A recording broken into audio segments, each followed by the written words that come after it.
Audio exclusivo de Actitud 92.5. Lo tenemos a nuestro compañero del otro lado del teléfono, el señor Osvaldo Rosas. ¿Cómo le va, maestro? ¿Cómo anda? Buenos días para todos. ¿Cómo están? Yo muy bien, gracias. Bien, muy bien y contentos de poder compartir un rato con usted y poder escucharlo.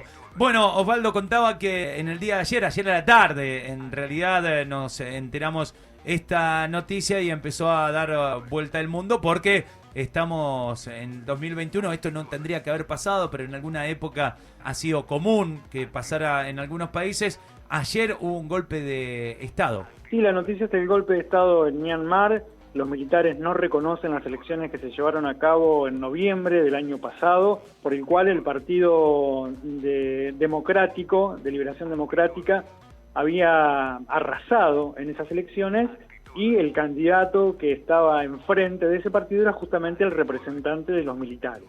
Uh-huh. La noticia es esa, pero hay que hacer un poco de historia con respecto a esto, ya que Myanmar, en un momento llamado Birmania, es un país que está en el sudeste asiático, entre China, la India y Bangladesh. Sí. Un país muy pequeño que recién en 1948 logró su independencia, era una colonia británica. Recordemos que en algún momento, allá por 1800, los países más importantes de Europa se repartieron África y Asia, entre ellos Birmania, y se lo había quedado Inglaterra. Logran la independencia en 1948 y el líder de esa movilización independentista fue quien era el papá de la que hoy era la presidenta de facto. Estamos hablando de un señor llamado Aung San. Y su hija, Aung San Suu Kyi, es la que estaba a cargo del gobierno en este momento. Sí. Desde 1990, esta activista por la democracia había estado luchando contra los gobiernos militares que desde 1960 se venían llevando a cabo en Birmania. Eran todos gobiernos militares. Ella quería la democratización. Sí. Cuando el gobierno se da cuenta que ella empieza a hacer mucha fuerza para la democracia, la mete presa. Tuvo 15 años en prisión domiciliaria. Aung San Suu Kyi. Los nombres son extraños. Son dificilísimos, muy raros. Birmano. Yo manejo el birmano, pero de los barrios, vio, ahí muy del interior. El léxico, mirá vos. No lo sabía. Sí, no lo sabía. sí, el guachín y eso en mi hermano lo manejo, pero por ahí los nombres propios no. Cuando la liberan a esta mujer, se llevan a cabo elecciones, el partido que ella maneja las gana, pero los militares tampoco lo reconocen. Esto es en 1990. Entonces toman el gobierno otra vez los militares de Birmania. Sí. Ya para 2011, los militares dicen, bueno, vamos a hacer una apertura y va a haber elecciones en algunos años. Vamos a ir acomodándonos. ¿Qué hacen los militares? Se acomodan la Constitución Nacional para que ellos, en caso de emergencia, puedan tomar el poder. Es un guiño como diciendo, a ver, va a haber elecciones, vamos a ser libres, pero yo voy a decidir.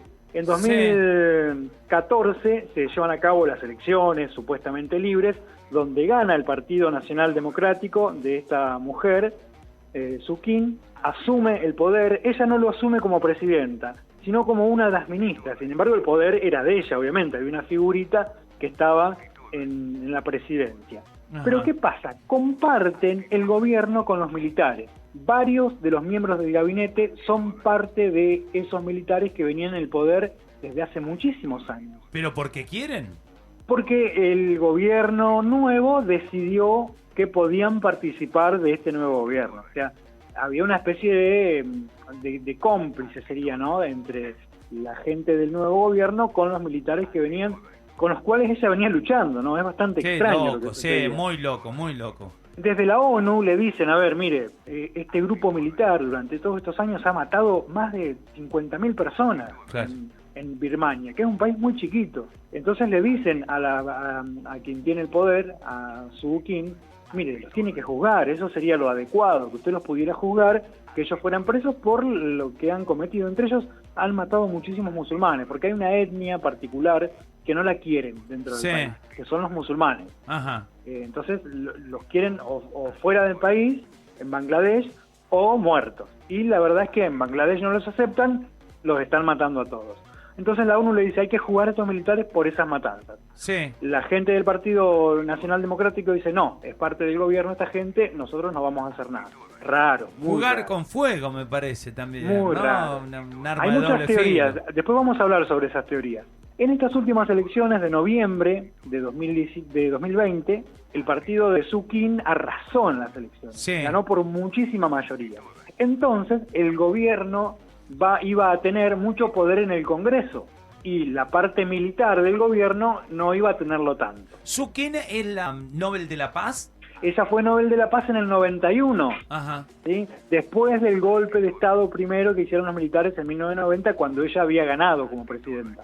Ajá, bien. En el 91 la declaran Nobel de la Paz. Dato. Y ella es la que maneja la batuta del partido, Sí, indiscutiblemente, sí. más allá de que no sea la presidenta, ¿no? Entonces, en esas elecciones, ese partido de Suu Kyi arrasa, los militares es como que se ven acorralados y van a tener mucho menos poder, y cuando comienza a funcionar el Congreso, que iba a ser en el día de ayer, llevan a cabo este golpe de Estado diciendo no. En noviembre hubo fraude, nosotros por la Constitución estamos habilitados a corroborar este fraude y a inmiscuirnos en el gobierno y decir, no muchachos, no va a haber nuevo gobierno, vamos a hacer nosotros con un golpe de Estado nuevamente los que vamos a tener el poder absoluto de Myanmar. ¿Otra vez?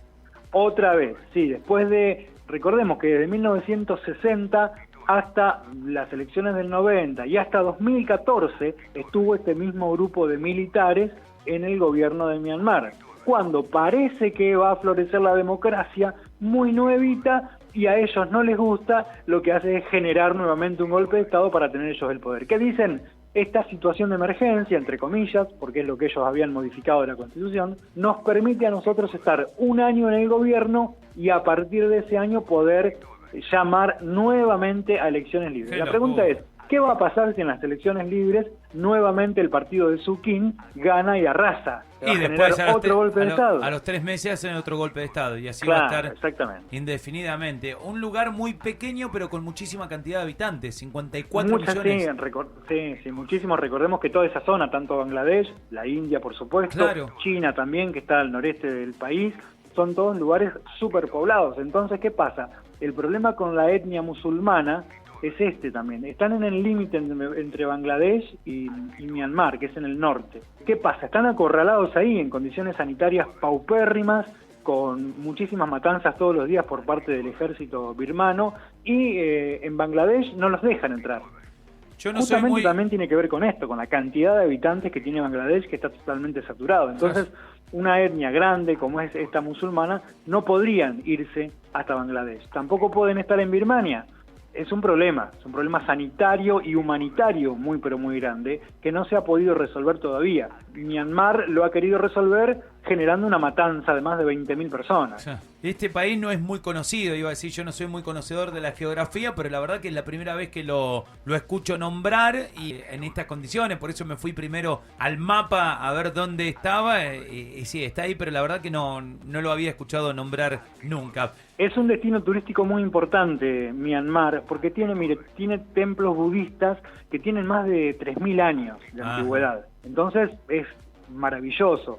Se dice justamente de Myanmar que es el país que tiene el mejor atardecer del mundo. Ah, mire usted. Entonces es un destino turístico que últimamente muchos sudamericanos habían optado por ir. Ver obviamente el contraste que se generaba en las calles con muchísima pobreza y con muchísima cantidad de habitantes, como usted dice, ¿no? En lugares muy pero muy chiquitos. Sí, como cuando uno va a la India, que no puede entender la cultura, pero tampoco puede entender cómo viven en realidad Sí. en esos lugares. Son distintas culturas y son distintas realidades. Bueno, Osvaldo, la verdad que completísimo, no esperaba menos de usted. Muchas gracias por este informe y por ponernos en contexto y en geografía también de dónde está, porque hoy en día está hablando, o en el día de ayer por lo menos, estaba hablando todo el mundo de esto y por ahí no teníamos conocimiento de dónde estaba, quiénes eran, qué idioma hablaban, qué religión tienen y demás, por eso apelamos a su conocimiento. Muchas gracias. Un dato Sí. curioso, si me deja una pastillita del final. El relator de la ONU, uno de los que tiene contacto con la mayoría de los países, que es el encargado de las relaciones personales con los países, de estar al tanto de lo que sucede y de hablar con los presidentes, era argentino hace unos años atrás. ¿En serio? Y fue el que se reunió con Su King varias veces para pedirle por favor que pudiera de alguna forma juzgar a estos militares y sacárselos de encima. Su King parece que no se animaba a sacárselos de encima porque evidentemente tienen mucho poder. Muy raro lo de Sukin igual, Sí. Combatió contra ellos, después lo suma al gobierno cuando gana. Muy raro. Bueno, acá le salió mal la jugada, indudablemente, Sí, porque la verdad nuevamente están en un golpe militar. Ahora sí, Osvaldo, muchas gracias. Ahora sí, después de la pastillita ya estamos. Que se mejoren todos, un abrazo enorme. Escuchanos todo el día en el 92.5. Tenés actitud, tenés radio.